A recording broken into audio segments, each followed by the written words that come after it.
I couldn't resist.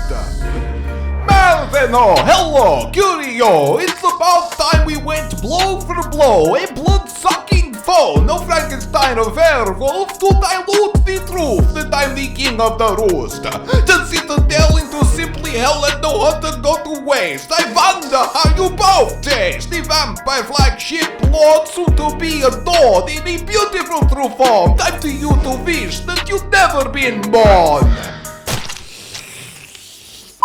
Oh yes, I absolutely love Malzeno. I think he is a fantastic flagship. I adore his aesthetic. The whole vampire theme is cool. The Curio connection to the story is very well done. And altogether, I think he carries the mantle of face of Sunbreak with dignity that you might expect of a Dracula-esque dragon. So why do I say all that? Well, you know why I say all that, because we are getting our bonus title update, or title update 6 Lite, however you want to call it. We are in for one final new monster. A new monster that could be anything. Anything at all. No one could possibly tell or predict this one.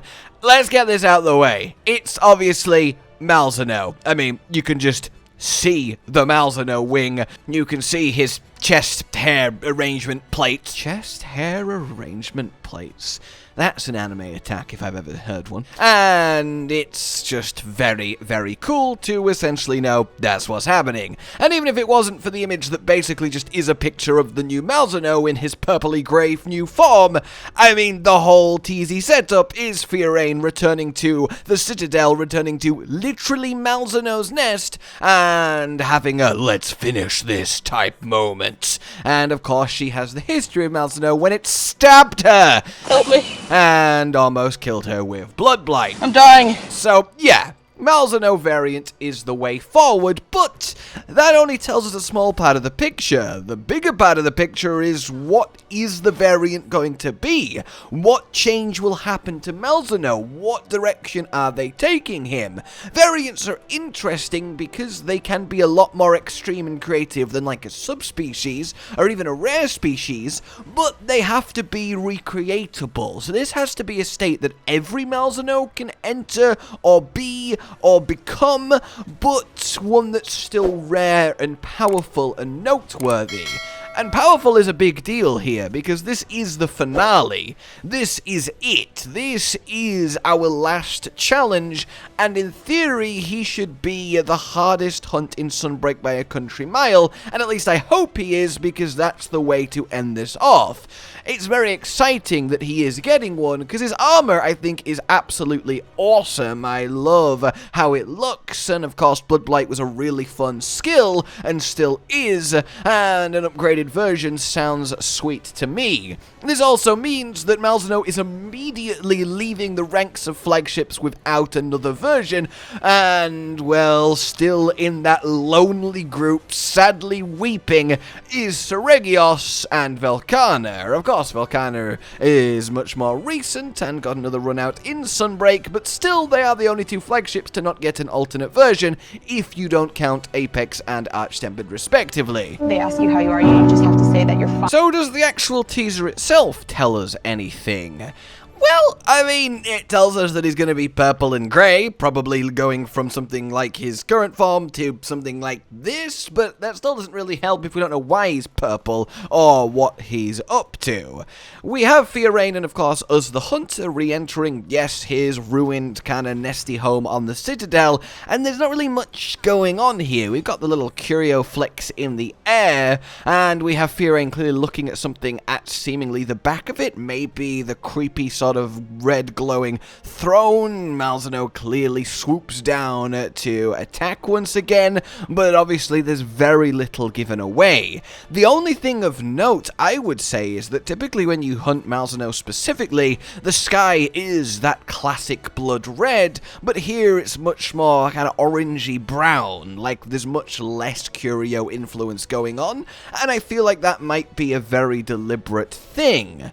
You see, obviously Malzeno has a symbiotic relationship with the Curio. He uses them, he borrows the energy that they take from monsters, commands them to take energy for him to then use, but the thing is, Malzeno doesn't need the Curio to do that. I think it's just an efficient way of adapting his own personal ability. We find out that, of course, Malzeno controlling the Curio actually helps to suppress Geismagon because the Curio are torn between masters, and killing Malzeno was a big step in, well, unleashing full Geis on all of us.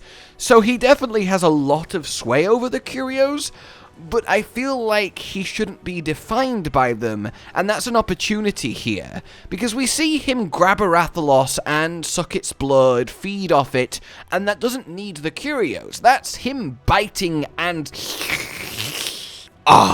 You know? He's not having the Curios bite the Rathalos and then, like, deposit the red energy into his mouth. He's just feeding off it. He might just be holding it there for the Curios to then harvest, but I would be surprised if Malzeno himself is not capable of a kind of essence-y energy conversion, given the whole vampire status. I think it would be weird if Malzeno was only vampire-y thanks to Curio help, and not his own existence, though you could argue his own existence is what lets him uniquely get Curio help, so it's kind of part and parcel, but I digress. I think ultimately even his Blood Blight might well only be a power he has because it's borrowed from Curios.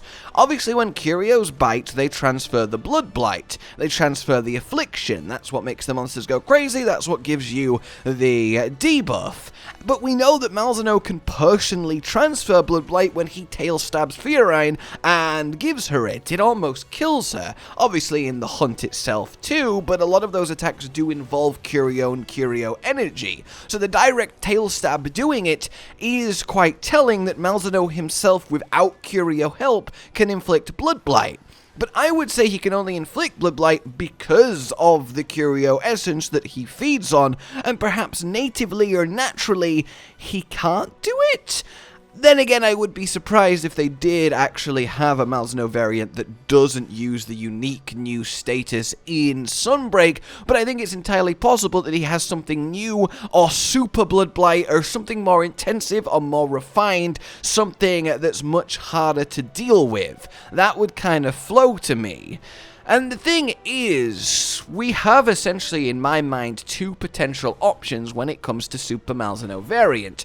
You have pre-Curios, before he synergizes with any of them, before he commands any of them, before he comes into contact. You know, you have a baby Malzeno, he grows up, he might never meet a Curio swarm, they might be not around. What would that Malzeno be without any Curio help, influence, or powers? Maybe that's ironically actually stronger. Maybe the Curios is a crutch that prevents a Malzeno from reaching its full potential. Or we have a Malzeno post-Curios. Because we've beaten Geismagon, because the Swarm is kind of doing its own thing, because they are kind of just existing without a leader, maybe we have a Malzeno that no longer symbiotically works with them, but one is free of them, or perhaps can command them from a position of total authority as opposed to a kind of working together. Because we see that Malzeno in his various cutscenes seems to almost listen to the Curio. He stops attacking us and Fiorayne when the Curio kind of signal that they're happy, they fed on the Delageron, they're good, we should go now, and then Malzeno kind of goes. That could be because he doesn't want to fight and he's happy with the essence drain and he'll move on, but it certainly seems a more partnership than it does a master and servant type setup here. So maybe in a post-Geismagon world, Malzeno can take on the mantle of fully dominating the Curios in a complete one-way relationship, and that leads to this powered-up purple state. But there is one kind of wrench in that idea, is that when you do kill Malzeno, when the Curios leave him, if you have a good look at his body, there is purple patches. His fins get a purple tinge. Between his scales, there's a purple tinge. Which does make me feel like Malzeno might actually only be red because he has Curios constantly in and around him and feeding him that red energy that they drain, that he siphons off, which is his whole shtick. He literally reaches the bloodening, his super mode, by harvesting Curio life energy that has been drained from other creatures. So if he doesn't have that, then he can't access the bloodening, or at least not in the way that we currently know him to do. So that super black and red mode might not even exist in this variant if it is a post-curio, no-curio influence, which the purple colouring might suggest, given that post-curio's leaving him when he's dead, he does tinge towards that purple. I think that's all very interesting possibilities, and honestly, I don't know which one I would prefer. Either go all in on the curios and make a Malzeno Geismagorn edition, or completely separate him from the curios and let us find out what a Malzeno at the peak of his powers without help from the swarm actually looks like. I think both options are very compelling, though if it was up to me, I think a Malzeno without any curio help, fully realized, might be the way here. Because he does, of course, feed off the hunter himself when you get grabbed, so I think that reinforces that he can definitely absorb life force independently of the curios, so you could have a very different type of bloodening, a perhaps more enhanced one, because the energy has to come from his own personal collection as opposed to borrowed or transferred from curios. But I think the Silver Duke Dragon, Scarlet Feast, the Embodiment of Darkness, his badass titles, deserves a really special treat. The only real kind of here for me is we still need an answer to the Curio Swarm running rampant and infecting monsters, causing the anomaly and creating risen Elder Dragons. Like, they need stopping, the Swarm needs putting down. So making this Malzeno variant the new, leader, that when we beat him the Swarm does disperse, does stop, is a nice way to tie this up, but I don't necessarily think it's exactly necessary to bring an end to the story. That can be done in a different way alongside him in this final update. It really is quite interesting, but what is most interesting for me is the answer to the question, what is a Malzeno like without curios actively covering him, working with him, helping him, powering his attacks, and so on and so forth? What is an all-natural Malzeno actually all about? And is that a purple-grey super mega god variant?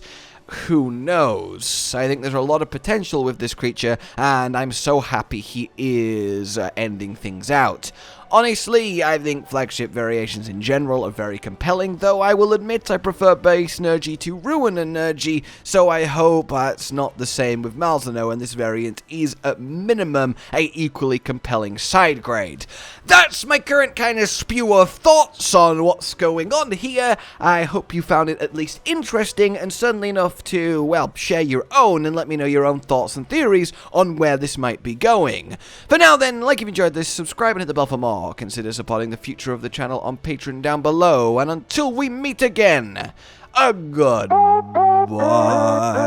Josh, Cotton, and Hollow with the videos, dropping the humor like a hammer on your tippy toes, bringing entertainment on a daily arrangement to take our insanity and turn it into entertainment. Yes, I said entertainment twice, to reiterate that it is nice to look into your faces on a mostly daily basis when you let us in your homes to make the whole world a stage. Goodbye.